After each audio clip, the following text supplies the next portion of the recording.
Hey everybody, it's Mr. Marshall at Stony Lane. I'm coming to you today because I know you've been working on nonfiction writing. And so you are probably writing about something that you know a lot about. Maybe you're doing a little bit of research too, right, to learn more about it.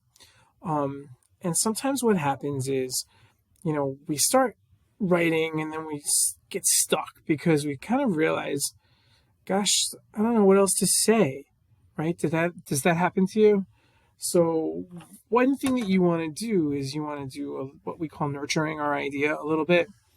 And so one way that you can nurture your idea and get more get more writing in your notebook before you can actually write your final piece is you can sketch to get your idea going, to get your mind going, and then you label your sketch and then write about that. Okay, so it's a strategy called sketch, label, write.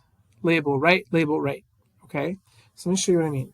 So let's pretend that I am writing an all about book that is all about owls.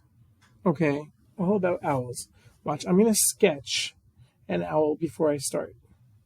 So here are the owl's eyes, and here's its beak. I'm doing the best I can to make it look like an owl.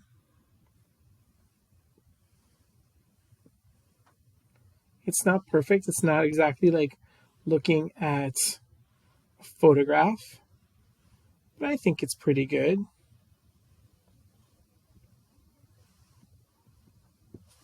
That's my owl. Okay, and now I'm going to label. Here's the thing is that when I label, I'm not just going to say eyes. I'm going to kind of tuck in a describing word so I get more detail already. Okay, so I'm going to write here huge eyes. Huge eyes. And then what else does it have? It has these claws that are sharp. And I'm actually going to use a really grown-up bird word. Sharp talons. That's what the claws are called. They're called talons. Okay. These are wings. What kind of wings are they? The owl's wings are really long. The owl's wings are really long because that can help them fly really high for really long. Okay. It's got a beak. And the beak is really powerful. It's sharp because the owl is a predator, right? It's an animal that hunts. It's a bird that hunts, right? Okay. And I'm going to think about the color of the owl, although I didn't color this. I know that the owl there's many colors to owls. Some of them are brown, some of them are other colors. Like they can be white or they can be gray. I think they can be black. And so I'm just going to write colored feathers. And the colors are really to help them blend in wherever they live. Okay, so now I've sketched and I've labeled descriptive labels. And now I can take one label and write about it. Okay, so I'm going to pick the huge eyes. Okay. And so I'm just gonna say what I would write. I'm not gonna really write it because then the video will be really long. But I'm gonna say the owl has really huge eyes because the owl is out at night.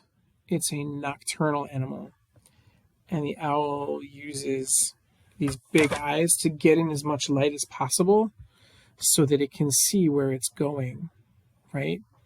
The owl uses its eyes to hunt because it's an animal that hunts. It's a predator, right? The owl uses its eyes and can actually turn its head all the way around so it can see as much as it can see. That's an important part of an owl's life, is that it can use these eyes to see so that it can eat and be a hunter. You see what I'm doing? And I just did that. I wrote that was probably like 5 or 6 sentences that I just said to you that I would write. Okay. And I use the word because. I tried to explain my thinking. Okay. And then I would do that with the wings and the feathers and the talons and the beak and everything, every part of the owl. Okay. So you can do this if you're writing about an animal or if you're writing about anything that you can draw. Okay. You can draw, you can sketch it, and then label, descriptive labels, and then write to get ideas into your notebook so that when it's time for you to draft, then you have stuff that you can draft. Okay? And if there's things that you're not sure about, then you can read more about it. You can do more research to learn more about your topic. Okay? So why don't you try that? And I'll see you next time.